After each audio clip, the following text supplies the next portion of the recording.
When was the last time you felt in control of your business finances? Expenses tracked, invoices sent, taxes ready.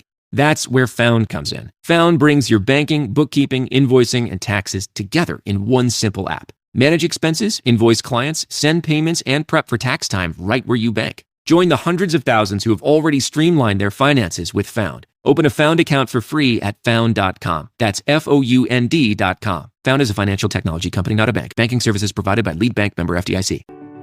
Welcome to Growing Your Team, a podcast designed for small business owners seeking to grow their company with the help of employees and contractors. Your time is limited, which means growing and leveraging teams is essential for business success. The Growing Your Team podcast is the place to learn tips and techniques designed to help you know when it's the right time to hire, how to select perfect fit team members, and how to maximize productivity while creating a positive work environment. Drawing from her 10-plus years of leadership and hiring experience, here is your host, Jamie Van Kuyk. Hello, Jamie Van Kuyk here, and welcome to this month's bonus episode of the Growing Your Team podcast. Each month, a bonus episode will be going live where I will be bringing in my friend Chris Pinault so we can talk about a leadership topic that impacts small businesses. Chris also works with businesses to help them improve their leadership style and turn businesses around, starting with focusing on the team. In this episode, you are going to learn more about Chris, his background that led him to the business he has today, which is a great story that you do not want to miss. And then we jump in to some topics to give you a little bit of a preview of what you can expect each month on these bonus episodes. So let's jump right in.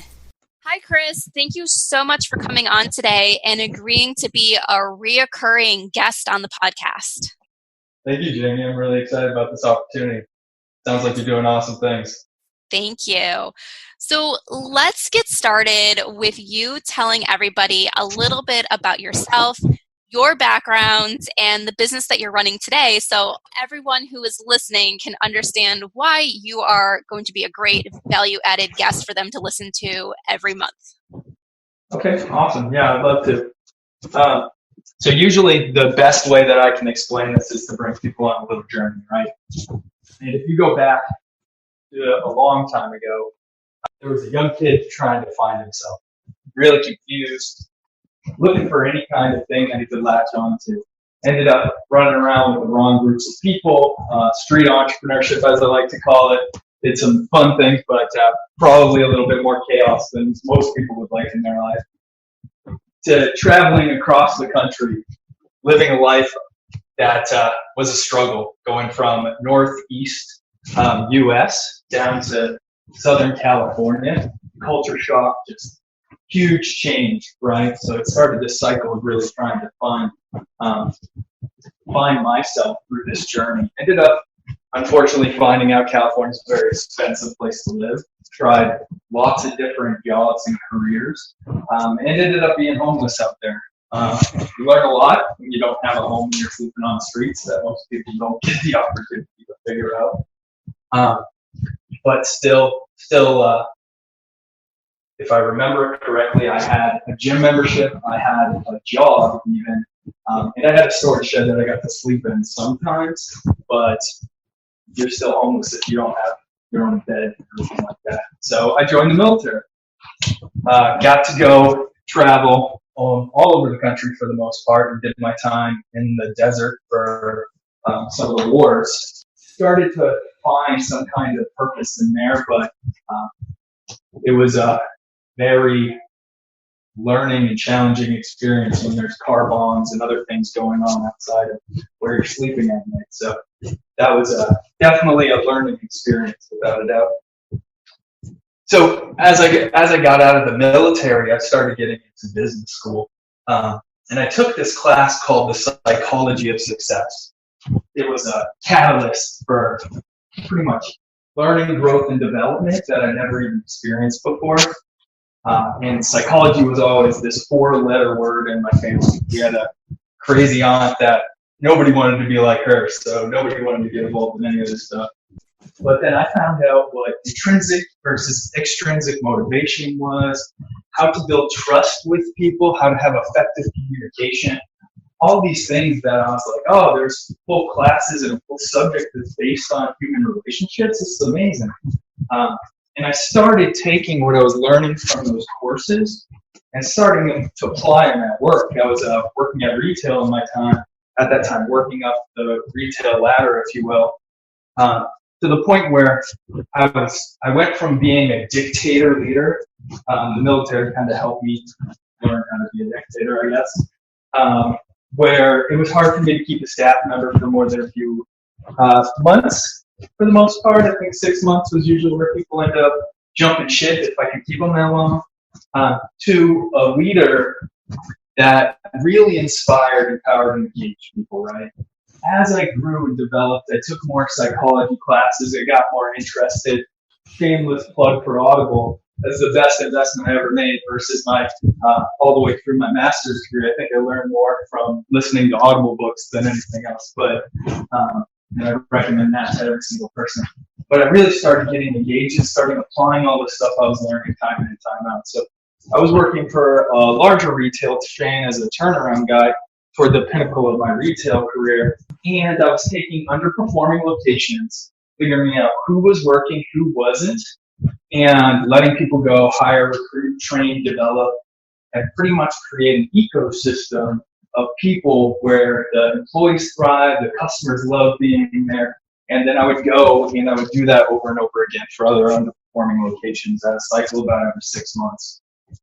So I got to start implementing coaching at work, all these factors that I was learning about. I even went to go get certified as an international federation coach through the University of Miami, and I got my MBA over at UT. So I got a lot of different education experiences, and I got to travel a lot while I was kind of learning all this stuff. But I got to see, I went into IT next, and in IT, the servant leadership was a big thing coming on my radar. So I was looking for a company that was a value.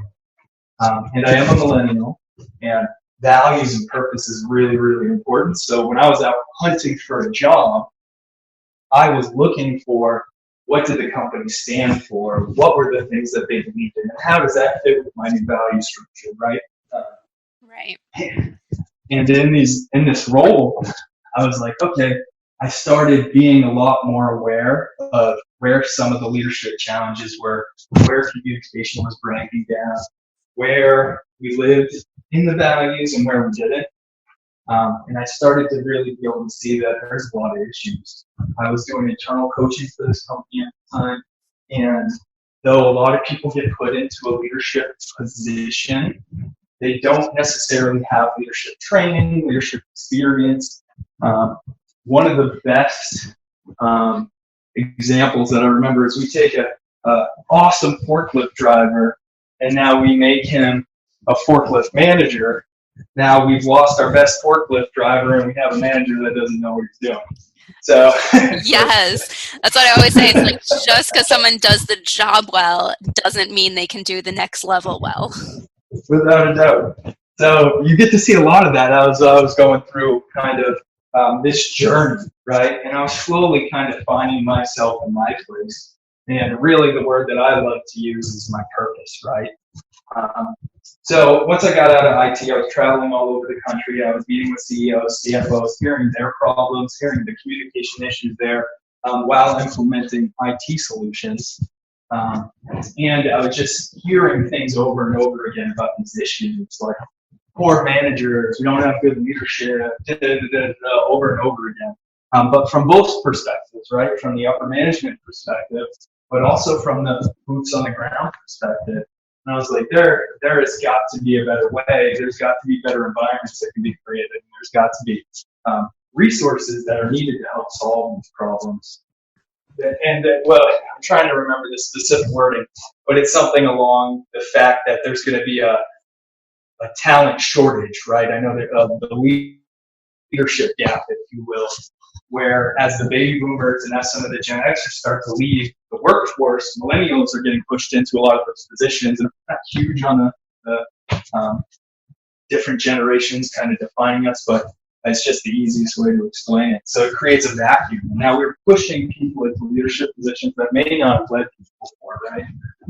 So one of the things that inspired me to start Centric Leadership, my firm, is that servant leadership is the way of the future, right? It is directly in line with people's values, and the purpose that I've come up with for myself, that's been a long journey to figure out, is I want to help people live a life of purpose, on purpose, while developing more servant leaders out there. And the biggest thing that I've seen out there in the community is the companies that are doing well, they're thriving, they get it. Your Marriott's, your LinkedIn, they're investing in this kind of culture. They're investing in coaching at work. They're investing in all these things. So I've been a professional coach for over 5 years now, and I love it. I get to inspire, empower, engage people on a daily basis. It's amazing, and I can tell every time when I get off the phone with a client, or I'm up from a meeting, or I just did a workshop this last weekend, that is where I feel alive, right? So that's how I kind of know I've connected with my purpose and what's inspired me to start my company.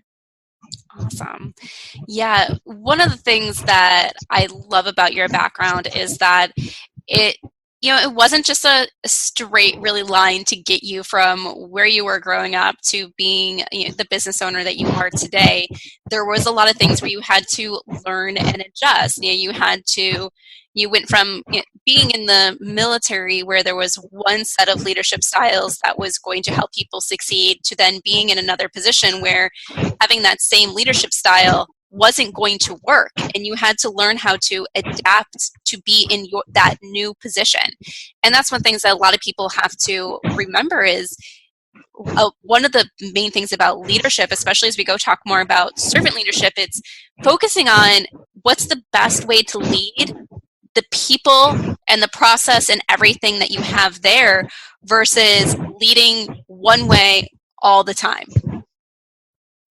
Yeah, there's some great models out there, and I don't want to misquote it, but for instance, like Ken Blanchard has an awesome model, and it's the SL2 model, where it shows the 4 quadrants of where leadership goes. And as you start in this leadership process, maybe you have a new team member, they need a lot of handholding, right? They need to be, they need a lot of attention. They need a lot of engagement.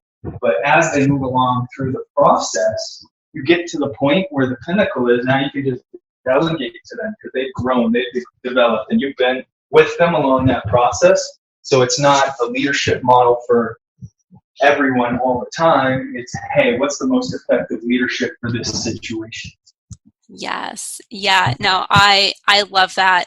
And one of the important things about like what you just said is every position, every person you hire, they go through that period of needing in some way that hand holding. And it looks different for every position, but you might go through it very quickly. You might have an employee that comes in, they're very much an expert in what they're doing. They fit really well into the culture. And it's that day one that you're setting expectations, you're teaching about the business, and day 2, they're up and running on their own. Where then other people, you have to do that hand holding for a little bit longer. There's a little bit more training. There's a little bit more to take them to really fully develop in the role. But just because it takes someone longer doesn't mean they're going to be a bad team member or a bad employee or have a negative impact on your company. So it's like knowing and understanding that each person you manage is an individual and they might need something different from you. Yeah, I agree. And something I'll add to that is if we look at, I think I remember one of your posts, and it was around kind of hiring for values, right? Hiring for the person's soft skills is the way I would put it. And sometimes there's technical skills that we've got to teach, or they have to know to be able to come in and do the position. Well, I get that, especially with anything that's highly regulated. But once we get the right people on the team, once we get the right people on the bus, we can put them in the right seats, right? So we have to figure out maybe they're not being engaged in the work that is truly inspiring them, or that they feel they're attached to some kind of greater vision or purpose. And that could be a leadership thing, or that could be just we didn't have a good enough system in place to figure out what this person's early skills were and how we're going to be able to leverage. Yeah. And I think that's something a little bit different about some of the clients that I work with versus some of the clients you work with. Because some of my clients they're very small. They might have one or two team members. So if they get the wrong person in the wrong seat on the bus, they don't always have someplace else to put that person that is going to be beneficial to their business at that time. So that's why a lot of times, like, I work with my clients up front is, yes, you need someone who can do the job and you need someone who can fit into your culture. And we really need to hire and have an interview process that identifies both. Where other companies, they can be a little bit more laxed on, can the person do the job? Because if the person's really going to fit well in their culture, they're able to do more training. They're able to move things around and adjust things in order to find the perfect fit for that person, so the company thrives and that team member thrives. So that is one of those things, like, keep in mind, like, depending on, for our listeners, what size business you have, of how important it is to make sure that the person can do the job and match the values of the company. And what kind of systems do you have in place to do that for you, right? I personally think that there's got to be a lot of front-loaded thought, work, kind of system development that helps us think about it. So when we're asking those questions, we know how to combat that professional interviewer, right?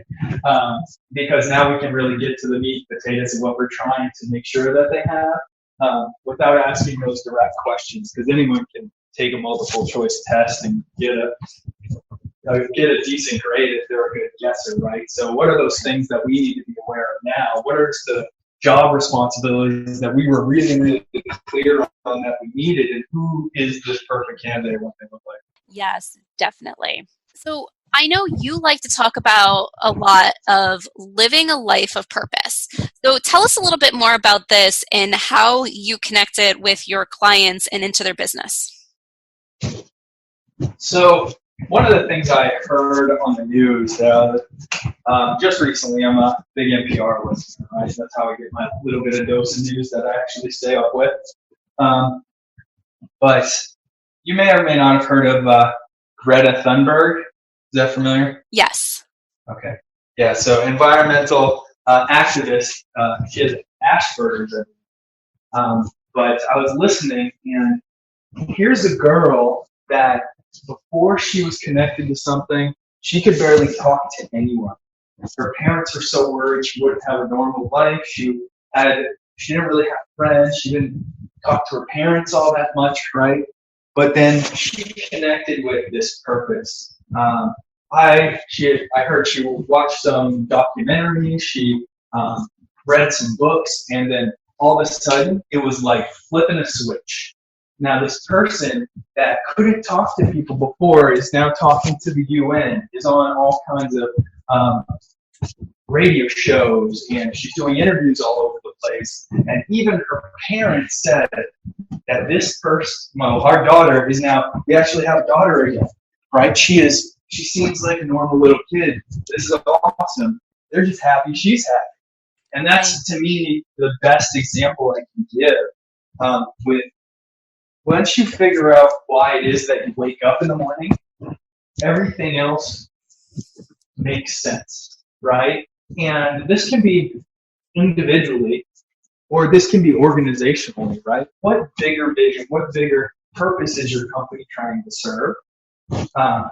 And how are we both living up to that, but also being, a big word I like to use is authentic about it, so that we're really connecting with those people in the marketplace, right?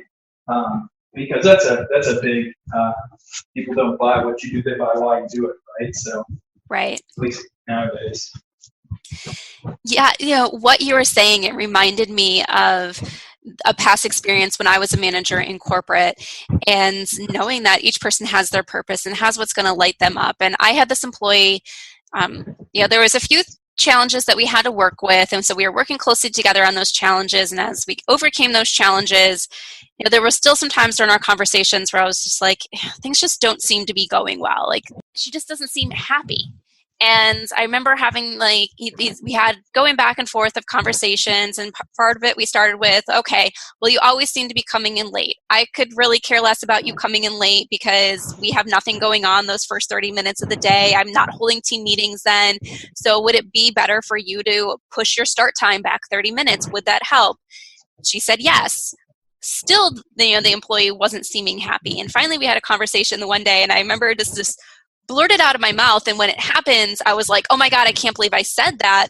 But I actually told her, I was like, maybe this isn't the job for you. Maybe you need to figure out what else you want to do with your life. Because some of the things when I was talking to her, that she was like, well, if I didn't have to do this, maybe I was happy. And I'm like, that's the job. Like, I can't change that. That's the job. And when I first said that, I was like, oh my God, did I just tell my employee that she should leave and quit her job? I'm like, am I going to get in trouble from my management because I'm telling an employee that she should leave? And it was definitely this. I was so nervous, and this employee ended up coming back to me a few days later and told me that that was one of the best conversations she's ever had with a manager, because it made her realize that it wasn't the job for her. She wasn't happy, that there was never anything about being in this role that was going to make her happy, and she needed to reconsider things and look to see what she wanted to do, because what's the point of going to work every day if you're miserable, especially when you're in a position where you have other options. Everyone has other options, right? That's at least the perspective I have. We are fortunate enough to have people want to give us their time so that we can produce a widget, we can engage customers, we can do whatever we need to in the company, right? That's a privilege. They can take that wherever they want, in my opinion, right? So now sometimes, there's people who haven't been really engaged, right? If I listen to kind of that story you're presenting, that's someone that's probably never been engaged in a thought-provoking conversation like that before. Yeah, no, it was a good conversation, because sometimes you just need that person to say, what is your purpose? What's going to make you happy? What do you want to be doing? How does now what you want to be doing connect to what we do here at the company? I know a bunch of business owners that I have worked with and talked with. They, even with the contractors that they work with, they'll sit down and have conversations about, okay, what's going on in your business? Because when they're working with a contractor, that's someone else who owns a business that they're working with, and they'll be talking to their contractors to say, what's going on with your business? Where do you want to take your business next? What would make you happy if you were able to test this out, explore this? And based on those conversations, sometimes they take those contractors and move them to different projects and different roles and responsibilities within their company. And it's always because they have conversations, because they're not sitting there afraid to say, is this really what you want to be doing?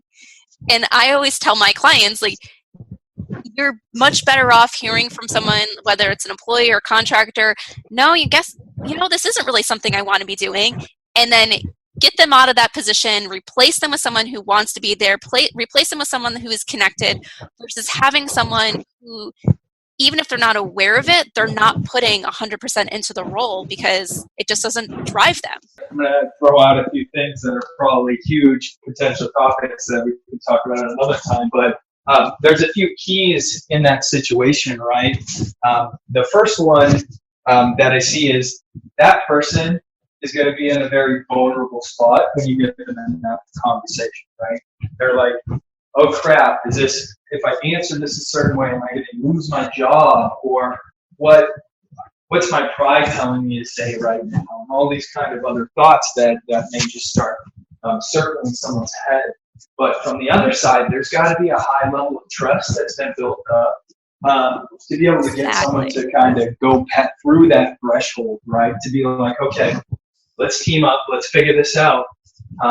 And if we haven't done the right thing as leaders, and we haven't created that relationship through communication, through support, inspiring, empowering, engaging these people, even on a short scale, but it takes some trust. Whether you're in sales or leadership, it doesn't matter, right? you've got to build up some trust quickly with people if you want them to get to a place that's uncomfortable. Yes, no, that is exactly it. You can't go in one day and being like, okay, we've worked together for 3 years. Now I want to have this conversation where I want you to spill your guts and tell me if you're happy or not. Like those conversations, they take time to build there. That's the culture that you have to build with your team. And I'm sure you'll relate to this. If we're looking for that kind of person when we bring them on, then the amount of time that it takes to build up to a conversation like that is much shorter. Yes. We've taken something that could take years or months or something, and we've shortened it down to, hey, you've been here for 2 months, right? Something's off. Talk to me. That's a lot easier than, hey, here's your performance evaluation, X, Y, and Z, what's up kind of deal. And I think in most companies, effective teams, let me put it that way, are able to have conversations, right?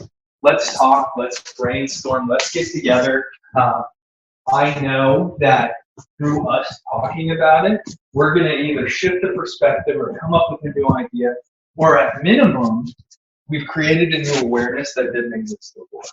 Yes, exactly. You know, I was just reminded of a client that I recently worked with, and he had someone that was coming on as an employee after an internship. And with that employee coming on, we had the conversations because this employee wasn't from the area. And during the internship, she was possibly going to be moving back home, but then she decided she was staying. And I was like, you're at a position where this person says she's going to stay, but she has a lot of reasons to go back home. Her family's there, her boyfriend's there. There's a lot of things to drive her to change her mind and move back home. So it was like, you need to keep building that relationship and building that trust and keep asking the questions and everything to see how's it going with her adjusting to no longer being in school and now working here. Is she still considering, moving back home, or is she happy here? And like he was able to develop that really trusting relationship that she did end up making the decision to move back home. But when she made that decision, she gave a good window of notice to be like, hey, listen, I decided that being away from my family, being away from my boyfriend is not the right thing for me right now. I need to move back home, but I'm giving you ample notice so you can get someone else into this position and you can figure out how you're going to handle the clients and everything that I'm serving. And it was great. And I remember that client being really hesitant of keeping that line of communication open on that topic, because he was like, well, I sometimes like I don't want to pry into people's personal lives. I hear that all the time. And it's like, but when you make that trust and you make those connections, it's not prying, it's part of the conversation. And wouldn't you rather know and be able to be proactive when someone needs to leave or someone's changing, rather than scrambling because they give you 2 weeks notice or less? Yeah, I mean, completely agree. I mean, there's a few things that come up for me out of that is, first off, being aware of the signs, right? Sometimes we're so oblivious to what either we're doing or we just don't want to take the time to reflect and be aware of things, because any situation like you're talking about, there are signs that are happening, right? It's not like, boom, one day, holy, what happened? I didn't think you were going to leave. Usually you could start picking up on it whether you want to know it or not. But that's being honest with ourselves. But also, another thing that's coming up for me from that conversation, especially nowadays, and you may have heard this term thrown around a bit, there is really no such thing as work-life balance, right? It is all work-life integration. How do we integrate work and life? We're so connected to technology. We're so connected to people nowadays like we've never been before. It's not, hey, it's this or that. It's both. Just own it. And the newer generations own it a lot quicker than some of the other generations, but it's all around. So how are we going to integrate work, life? They all happen. How can we talk about it? How can we communicate about it? I'm not saying to be like the person in the workforce that comes in every day whining and complaining about life in general, right? But it's all real. We all have struggles, right? Me, you, every other person on this planet. That's just part of being human.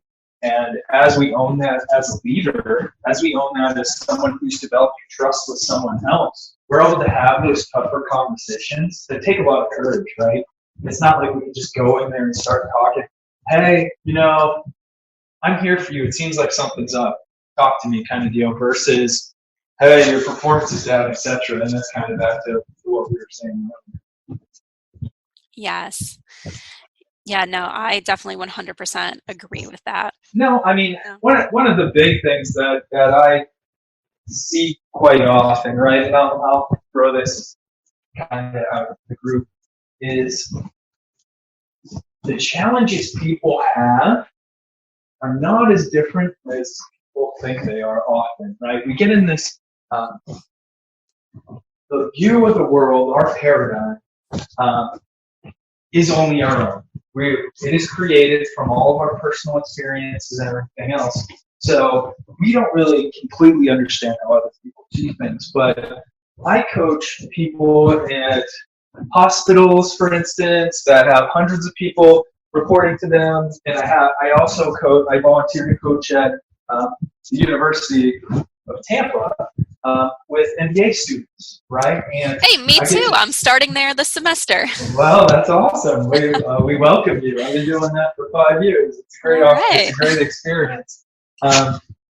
But what you end up finding is that these, well, not but, and I'm going to throw that.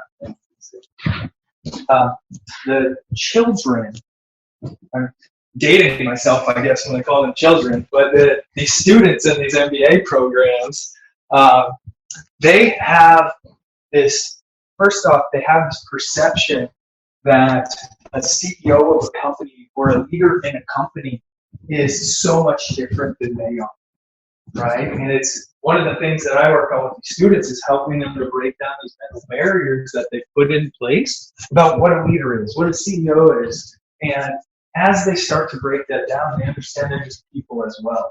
And from a coach's perspective, you start to learn that the struggle that these kids have, though it's a little bit different, is really no different than the struggle that these leaders that have been doing it for years have. Quite often I hear, well, I just feel like an imposter, right? And that always throws me back. Well, you've been doing this for how many years, and you have how many people reporting to you? I don't feel like a leader. And I'm like, well, you better be some kind of leader, because I don't know how you get stuff done, right? But it comes to, like, management is the science, right? It's kind of what to do, how to keep things the way that they are, how to keep things moving forward. And leadership is an art form, right? And not everyone can appreciate that they're an artist. Sometimes they need help seeing that they have all these tools and skills that they just haven't been aware of before. Right. Yeah, it's always one of those things that, like, I say is when I'm working with clients, what makes it unique, one person's situation to another, is you're dealing with maybe a little bit difference of, like, the skill set you need for a role, and you're dealing with people's individual personalities. But at the end of the day, leading a team is leading a team, because people always ask me, like, do you work with a certain niche? And I'm like, no, because leading a team in construction is the same as leading a team in a high-rise office. Yes, you might have a little bit of different personalities and they're doing a different job, but the principles of leadership are the same. Yeah, I mean, there's a premise in the coaching world that I'll throw out there, though, and it's around volatility and risk, uncertainty. They call it a VUCA world, right? So there's a lot of things that, as a leader, you kind of got to be comfortable with, and that is part of the leadership piece. You've got to be able to manage that volatility, that uncertainty, the risk. And in doing that, you become someone who people can look to and say, okay, in a time of crisis, I want to look to them, because they may not have the answer, but they know the direction that we're going. And I think sometimes people don't trust their intuition enough in those situations to be able to say that they do it. But every industry is different, and every amount of risk that an industry can take is different. If you look at IT, there's a lot more risk in something like that versus if you're talking about accounting, for instance. If they're structured, there's hopefully not a whole lot of risk if somebody is doing your books, right? So I mean, that's give you a little bit of an example. There are some cultural differences. There are some kind of the key components of what the business is that kind of shifts around the way leadership has to kind of build their skill set and how they have to be able to engage their team. But I would also say that every single person is a leader, right? You always try to influence someone with your opinion, movie you like, whatever. I've also always said everyone's a salesperson because a lot of people would come to me and be like, I'm not a salesperson. I'm like, your friends tell me you're not a salesperson. I get it. But whether you're involved in your community or church, you have a family, no matter what. You have the capability to inspire, empower, and engage those people. And you're a leader in some way, shape, or form. You just may not. Right. No, I definitely agree with that because, there's different forms of leadership. Like people always think of leading as leading down. So you're leading that team, you're leading those people beneath you. And I was like, well, there's two other directions of leadership. There's leading up. So if you've ever had a boss, you have to lead up. You are just as responsible for the dynamics of that relationship sometimes as your boss is, because if something goes wrong and you have to explain what went wrong, you're leading up. You need to stay in control of that conversation. There's different ways you lead up to the people above you, and then also leading to the side. Are you able to have those great conversations and everything with your peer group? Are you able to get them to see, make decisions and get people on board to certain ideas? That's all a form of leadership. So it's not just always leading down to a team of direct reports. Agreed. Yeah. All right, Chris. Well, I think that is about all the time we have for today. So I'm so excited that you'll be coming back and joining us once a month so we can dig more into some of these topics. I have a whole list of things that we are going to talk about. So that way everyone can just hear our dialogue, our different points of views on some of these topics of leadership and growing a team and managing people within a small business. So Chris, before we wrap up today, how can everybody get in touch with you? You can find me at www.centricleadership.com. That'd be my website. You can come check it out. We appreciate it. You can also shoot me an email, Pinault at centricleadership.com. And I'd love to have anybody's questions or responses about any of this stuff and get more engaged with your community. Awesome. Sounds great. And I will drop all those links and information into the show notes. So thank you, Chris, so much for your time today. And I look forward to having you back next month. Awesome. Appreciate it. It was fun. Did you enjoy that introduction to Chris Pinault? Well, if you did, you're in luck. Chris will be back once a month for a bonus episode where the two of us will discuss and have a great dialogue about a leadership topic that impacts small businesses. Until next time, this is Jamie Van Kuyk. Thank you for joining us for this episode of Growing Your Team with your host, Jamie Van Kuyk. Be sure to subscribe and head on over to growingyourteam.com to connect, access the show notes, and discover more ways to hire and leverage your perfect fit team.